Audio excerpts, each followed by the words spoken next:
सबसे पहले तो मैं आग की ये होलनाक जो वारदात हुई है इस सब्जी मंडी बानेहाल में, उसमें अपनी तरफ से, अपनी जमात की तरफ से और अपनी पार्टी की क़यादत की तरफ से आज हम सब लोग यहाँ पे आए हैं,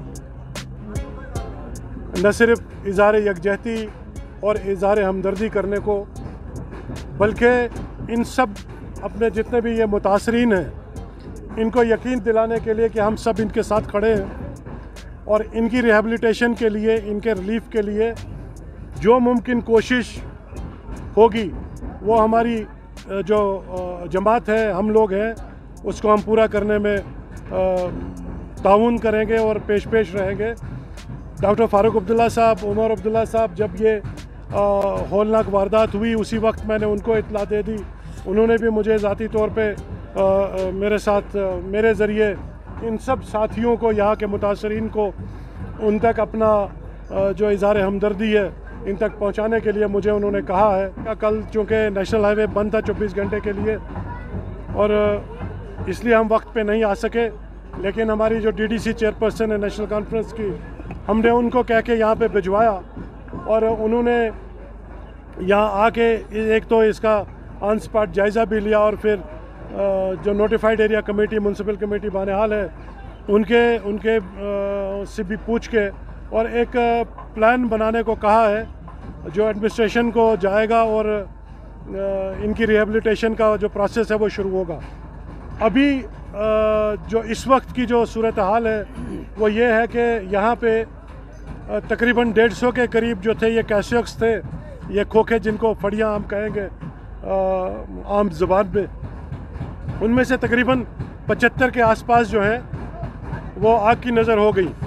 और इन 75 जो आग ज़दगान हैं, जो मुतासरीन हैं, इनकी 75 फैमिलीज़, 75 ख़ानदान इस वक्त उनके घरों में अंधेरा छाया हुआ है, उनके चूल्हा तक पिछले चंद दिनों से जला नहीं और वो किस सितम पुरसी से अपना वक्त गुजार रहे हैं ये हम समझ सकते हैं और वो भी जानते हैं।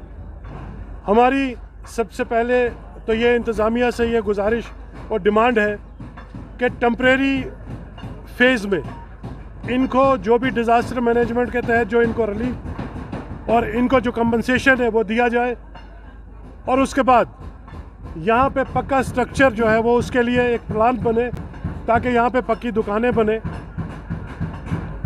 ये लोग जो इस वक्त आप देख रहे हो जो टीन लग रहे हैं, ये खोखे दोबारा से बन रहे हैं, ये आनन फानन में इन लोगों ने, चूँकि इनका जो ज़रिए आमदनी था वो यही था, इसी पे मुनसर था कि दिन को यहाँ पे मजदूरी करके शाम को अपने बच्चों का पेट पालते थे। इन्होंने, किसी ने अपनी ज़मीन को गिरवी रखा, किसी ने भेड़ बकरी को बेचा, किसी ने गाय बेच के उधार लेके टीन और ये लकड़ ख़रीद के इन ढांचों को फिर से बना रहे, लेकिन इनसे काम चलने वाला नहीं है। एडमिनिस्ट्रेशन को चाहिए कि यहाँ पे एक फुल फ्लेज मार्केट जो है वो वेजिटेबल और फ्रूट मार्केट बने जो वो, ताकि एक परमानेंट इनका एक एस्टैब्लिश हो जाए ये मंडी। जबकि मुझे याद है, शायद आपको भी ये याद होगा कि इन लोगों की सितमज़रीफ़ी ये है कि 2005 में ये लोग पार्क में काम करते थे, अपनी फड़ियाँ ये पार्क में इन्होंने रखी हुई थी, लेकिन उस वक़्त मस्जिद के सामने एक ब्लास्ट हुआ, बम ब्लास्ट हुआ। वो ब्लास्ट किन्होंने करवाया वो आज तक पता नहीं चला। और मुझे ये लगता है आज जब हम देख रहे हैं मुसलसल जो ये आग की वारदातें हो रही हैं, जो इनके पस मंज़र में जो बातें निकल के आ रही हैं, मुझे आज मैं इस बात को कनेक्ट करने की कोशिश कर रहा हूँ कि 2005 में जो वो बम ब्लास्ट हुआ था वो कोई नेशनल एलिमेंट्स नहीं थे, बल्कि कोई वेस्टर्न इंटरेस्ट एलिमेंट थे जिन्होंने अपने मफाद की खातिर उस वक्त म्यूनसिपलिटी में किन लोगों की हुकूमत थी, म्यूनसिपल कमेटी किन लोगों के अंडर थी, ये देखने की ज़रूरत है। और पार्क चूँकि म्यूनसिपल कमेटी के अंडर आता था, उस बम ब्लास्ट की आड़ में इनको वहाँ से इनकी वो जो रेडियाँ हैं उनको तहस नहस कर दिया गया, इनका माल तहस नहस कर दिया गया। उस वक़्त भी इनको लाखों रुपए का नुकसान जो है उसका खमियाजा उठाना पड़ा। उसके बाद 1 महीना एजिटेशन चली, तहसीलदार साहब के ऑफिस में 1 महीना धरना रहा। आप सब इस बात के गवाह होंगे। यहाँ प्रेसिडेंट साहब ये अब्दुल रशीद साहब हैं, इनको मालूम है। परवेज साहब व्यापार मंडल के प्रेसिडेंट हैं, इनको मालूम है। हमारे तमाम साथी तारक साहब वगैरह, हम लोग जब हमने उस एजिटेशन में हिस्सा लिया तो मैं ज़ाती तौर पे उस वक्त डिविजनल कमिश्नर साहब हमारे जम्मू के सुधांशु पांडे साहब थे 2005 में, हम खुद उनके पास गए, उनके सामने गुहार लगाई कि ये 100-150 लोग हैं, इनके इस वक्त चूल्हे जो है वो बंद पड़े हैं, ये लोग परेशानी के आलम में हैं, इनको रिहेबिलिटेट करने की ज़रूरत है। मैं उनका न सिर्फ मैं बल्कि यहाँ का हर फर्द बशर उनका आज भी एहसानमंद है, जिन्होंने खुद मौके पे आके एक तो 30 दिन का राशन इनको जो एजिटेशन के दौरान ये लोग, चूँकि मैं बीमार हूँ, मैं आज 7-8 दिन के बाद बिस्तर से उठा हूँ, तो उन्होंने मुफ्त राशन इनको 1 महीना का वागुजार भी कराया और ऑर्डर पास किया। डीसी साहब को हिदायत दी गई कि इनको रिहेबिलिटेट कराया जाए। और ये ज़मीन आइडेंटिफाई हुई 5 कनाल, कितने मरले? 5 कनाल 17 मरले, मुझे आज भी याद है, हमारे पास वो कागजात मौजूद हैं। 5 कनाल 17 मरले की ज़मीन आइडेंटिफाई हुई, बाज़ाब्ता तौर पे इनकी अलाटमेंट हुई और इनको यहाँ पे बसाया गया। उस वक़्त भी उन लोगों ने बड़ी कोशिश की कि ये यहाँ न बसे, लेकिन मुझे आज भी याद है, इनको भी याद होगा कि रात को ये लोग चौकीदारी करके इन्होंने यहाँ अपने खीमे बनाए, अपनी रेडियाँ लगाई और अपना रोज़गार जो है उसको शुरू किया। उसके बाद मुझे बताया गया कि 3 अटेम्प्ट्स हुई हैं आग की वारदात करने की, और 20 दिन पहले कोई शख्स यहाँ पे आए हैं जिन्होंने इनको धमकाया और ये कहा कि तुम यहाँ ये खाली करो वरना तुम्हारे खिलाफ हम सख्त से सख्त कार्रवाई करेंगे। और मुझे ये भी इन्होंने बताया कि जिस दिन ये आग की वारदात हुई उस दिन रात के 1 बजे 3 लोग जिनके चेहरों पे नकाब था, हाथों में कोई लिफाफे थे, न जाने उनमें क्या था, वो यहाँ पे देखे गए इस सस्पिशियस हालात में यहाँ मूवमेंट कर रहे थे। उसके बाद यहाँ आग रोनमा हो गई 2 बजे। ये मामला बड़ा गंभीर है, ये इस मामले की तह तक पहुँचने की ज़रूरत है कि कौन वो लोग थे जो यहाँ रात के 1 बजे घूम रहे थे, नकाबपोश थे, और वो किस मंशा से आए थे। और आग जब लगती है तो एक जगह से शुरू होती है, लेकिन इनका ये कहना है कि ये एनसर्कल हुई है पूरी आग, एक ही दफ़ा सारे की सारी जो है ये मार्केट को आग लगी। तो मैं ये समझता हूँ कि एक जो हमने इब्तदाई तौर पे इंक्वायरी की जो डिमांड की थी, मैं ये डिमांड करता हूँ अपनी तरफ से, अपनी जमात की तरफ से, व्यापार मंडल की तरफ से, यहाँ की सब्ज़ी मंडी की एसोसिएशन की तरफ से, बानिहाल की अवामुल नास की तरफ से, यहाँ के गरीबों की तकलीफ़ों का एहसास रखने वालों की तरफ से कि एक आला सतही कमेटी तश्कील दी जाए। यही बताया कि ये हालात इसके पीछे रोनुमा हुए हैं। पुलिस ने FIR किया है।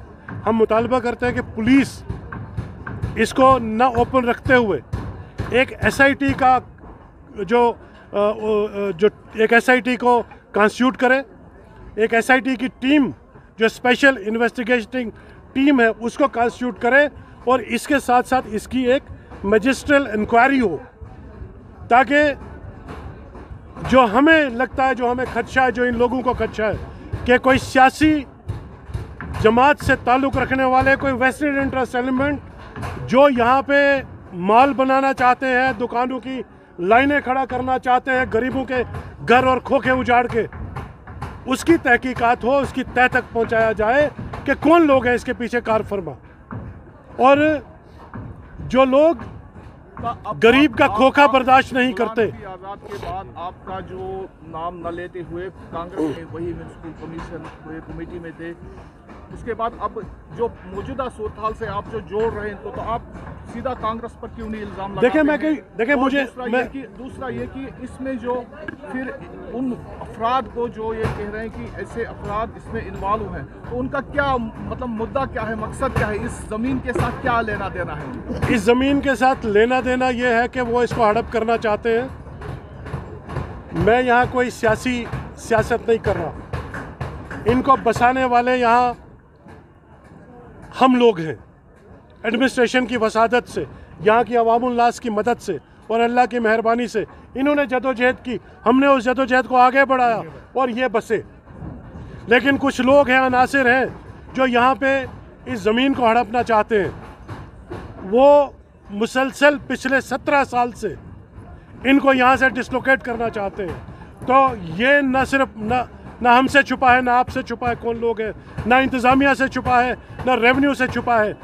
कहीं का खसरे नंबर लाके ये लोग उसको इसके साथ जोड़ते हैं और इन बेचारों को यहाँ से निकाल बाहर करने की कोशिश करते हैं। इन्होंने अपने यहाँ पे स्ट्रक्चर तो बना लिए, इन्होंने अपने माल तो खड़ा कर लिए, क्या गरीब को अपना खोखा खड़ा करने का हक नहीं है? सब जानते हैं कि सरकारी लैंड है, सब जानते हैं ये MES की सरकारी लैंड, इस पे वो हड़प कर रहे थे, आधा हिस्सा इसका हड़प कर दिया। रोशनी एक्ट में कुछ जगह इन्होंने अपने नाम कर दी हैं। कौन लोग हैं? सियासी असर रसूख रखने वाले लोग हैं। अगर रोशनी एक्ट के बाद जब डिमोलिशन ड्राइव चला, अगर यहाँ से बिल्डिंगें सीज हो गई जिनके पास ओनरशिप के डॉक्यूमेंट्स थे, क्या सरकारी ज़मीनें जिन पे इलीगली जो है वो कंस्ट्रक्शन हुई है वो सील क्यों नहीं हुए? क्यों एडमिनिस्ट्रेशन का मुंह बंद है? क्यों एडमिनिस्ट्रेशन अपने लबों को सीए, होठों को सीए हुए? क्यों नहीं उसको नज़र आ रहा? क्यों वो अनदेखी कर रहे हैं देखते हुए भी? इस पर तहकीकात होनी चाहिए और आग लगाने वालों को उनको बेनकाब करने की ज़रूरत है और इन गरीबों को सताने वालों को बेनकाब करने की ज़रूरत है। मैं आपको सरबराह आप रामबन डिस्ट्रिक्ट के, तो अब आपकी क्या कोशिश है कि नेशनल कॉन्फ्रेंस किस तरह, आपकी ज़ाती कोशिशें क्या है, क्योंकि आप इसी इलाके से और आपके इलाके में आपकी वारदात हुई है, तो अब आपकी कोशिश क्या है उस पर थोड़ा सा देखें। हम लोग अपने जमात की तरफ से पूरा इनको ताउन देने की कोशिश करेंगे। हमने डिस्ट्रिक्ट अपना डेवलपमेंट काउंसिल के ज़रिए भी हमने इनका रिहेबिलिटेशन का एक मंसूबा म्यूनसिपल कमेटी में तकरीबन 67 लाख के आसपास, वो मैं यहाँ चूँकि था नहीं, 61.73 लाख जो है वो जो लैप्स होने वाले हैं, जो अभी तक अनस्पेंड है, उस पैसे को यूटिलाइज करके एक नया प्रपोजल बना के DDC काउंसिल की तरफ से हम भेज रहे हैं ताकि वो पैसा आए और म्यूनसिपलिटी का यहाँ पे लगे। इससे पहले मैं आपको ये बात बताना चाहता हूँ, 2015-16 में हार्टिकल्चर 2014-15 में 2014 यहाँ पे एक हार्टिकल्चर डिपार्टमेंट ने एक फ्रूट मंडी सैंक्शन की, लेकिन सियासी दबदबा रखने वाले लोगों ने बनने नहीं दी, क्योंकि अगर फ्रूट मंडी सब्जी मंडी बन जाती तो फिर उनके यहाँ पे जो दुकानों शॉप लाइनें या मॉल बनने का स्कोप ख़त्म हो जाता, वो बनने नहीं दिया। मैं खुद इस बात का गवाह हूँ। मैंने खुद यहाँ लोकल बॉडीज़ डायरेक्टर थे असगर हुसैन साहब, DC नाज़िम साहब थे, हम गए, हमने उनके पास गुहार लगाई, DC साहब के पास गुहार लगाई, हमने असगर हुसैन साहब के पास गुहार लगाई जो डायरेक्टर लोकल बॉडीज़ थे, 40 लाख रुपया सेंक्शन करवाया इसकी प्रोटेक्शन के लिए, इसकी रिहेबिलिटेशन के लिए, इस सब्जी मंडी और फ्रूट मंडी की अपग्रेडेशन के लिए। लेकिन वो पैसा हड़प हो गया। वो पैसा म्यूनसिपल कमेटी उस वक़्त किन के हाथों में थी जिन्होंने ये पैसा हड़प कर लिया, वो कहाँ गया, उसकी भी तहकीकात हो। इसमें कई घपले हैं। हम ये चाहते हैं कि ये सारी चीज़ें जो हैं ये बेनकाब हों और इन लोगों के साथ इंसाफ हो। मैं आखिर में यहाँ के व्यापार मंडल, यहाँ के वॉलंटियर्स का, पुलिस इंतज़ामिया का, डिस्ट्रिक्ट एडमिनिस्ट्रेशन का, यहाँ के अवामुल नास का, और ख़ास तौर पे ये जो हमारे मुतासरीन हैं, हमारे सदर रशीद साहब हैं और हमारी पूरी टीम जो है, इनके साथ इज़हार हमदर्दी में बराबर साथ है, इनकी रिहेबिलिटेशन में साथ है। इनकी रिहेबिलिटेशन के लिए जो भी मुमकिन मदद हमसे होगी, हमने फारूक साहब की नोटिस में भी लाया, उमर साहब की नोटिस में भी लाया, हम इसको पार्लियामेंट में भी इस मसले को उठाएंगे। और मैं हसनैन मसूदी साहब से भी हमने बात की। मैं फारूक साहब के जब नोटिस में लाया तो उन्होंने कहा मैं भी गवर्नर इंतज़ामिया को लिखूंगा ताकि इनको रिहेबिलिटेट किया जाए, हर मुमकिन कोशिश होगी। लेकिन उससे पहले मैं यहाँ की इंतज़ामिया से गुजारिश करूँगा कि मेहरबानी करके आप देख लीजिए कि ये अभी अपने उधार करके, अपनी ज़मीनों को गिरवी रख के, अपने भेड़ बकरियों को बेच के ये बना रहे हैं, लेकिन अभी तक कोई इंतज़ामिया की तरफ से कोई रिलीफ नहीं आया, इनको कोई आसरा नहीं मिला। तो हम चाहेंगे कि फ़ौरन से बेशतर इनको कम्पनसेट किया जाए और इनको रिहेबिलिटेट किया जाए। इस प्रोग्राम को आप तक पहुंचाने में हमारे साथ ताउन कर रहे हैं डॉक्टर समीता सोफत हॉस्पिटल लुधियाना पंजाब, बेऔलाद जोड़ों के लिए उम्मीद की वाहिद किरण।